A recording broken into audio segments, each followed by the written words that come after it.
really did not materialize. And what is happening is truly on the military front, Taliban are not a serious threat for the Afghan government or the international forces. Every time that they confront NATO or US or even Afghan National Army and police force, they lose a lot of people.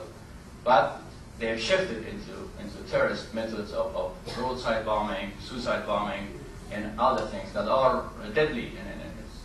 And we will talk about that, why they're doing it. But basically, there's a variety of factors that contribute to the spike of terrorist activities in Afghanistan. One reason is domestic. It's still the capacity of the Afghan government to deliver services, to be present in every province, is still limited due to lack of resources.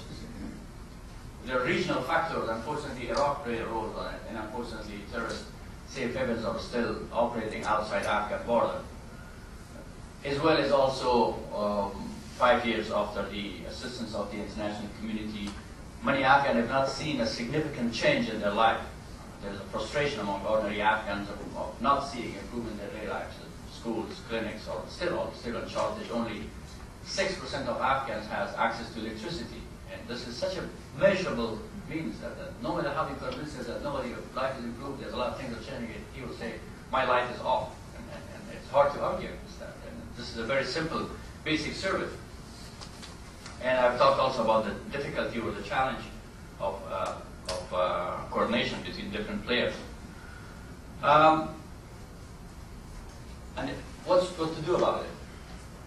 So what we are doing about it is, there is a good realization of the magnitude of the problem today, both in Europe, the United States, and Afghanistan and other places, that some of our approaches were not successful. We have to revise it. We have to have a different approach. One important aspect of a revised strategy is to fight terrorism in Afghanistan, not terrorist individuals. If you are fighting terrorists as individuals, you lose the support of the people. You have to fight terrorism. When you fight terrorism, you should include improving the daily life of people.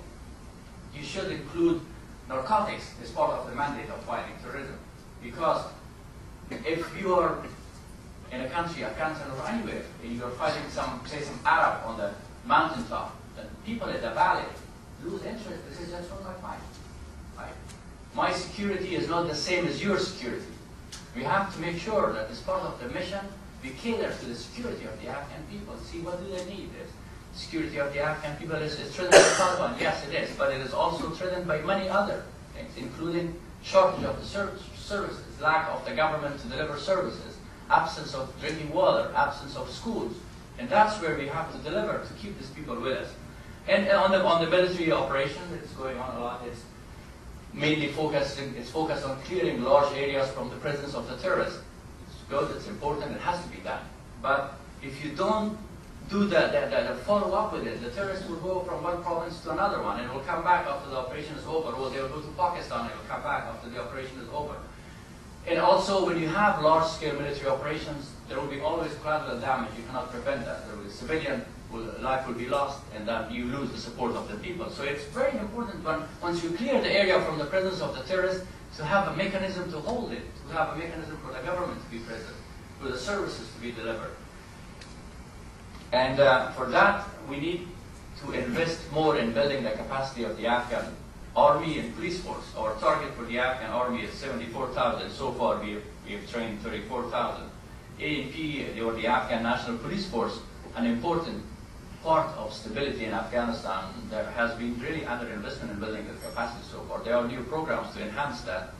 And also other services such as court systems, school clinics. And you cannot hold an area for a long time if you don't build it.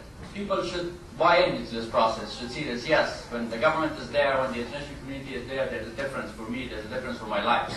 And that will be through delivering services, through creating jobs, through development. And in addition to that, we continue our political outreach program in Afghanistan. Everything is not military, but we have started and implemented very successfully the National Reconciliation Program, whereby we have given actually everyone a chance to be part of the new Afghanistan, to play a role in rebuilding the country. And thereby we are trying to de-link Taliban from some of their tribal realities, and also separate people from criminal networks who are against stability in Afghanistan. One mechanism that we are using are traditional councils, like you see in the bottom picture, the jirgas, or just people getting together, sitting in a circle and trying to work out their differences. We are using this at different level, at the national level, but also right now there are initiatives underway to use this mechanism to resolve some of the issues and problems with our neighbor country, Pakistan, which is also threatened by extremism and terrorism. So who are the Taliban? Are they an alternative to the Afghan government? Certainly not. Look at this picture, what they're doing.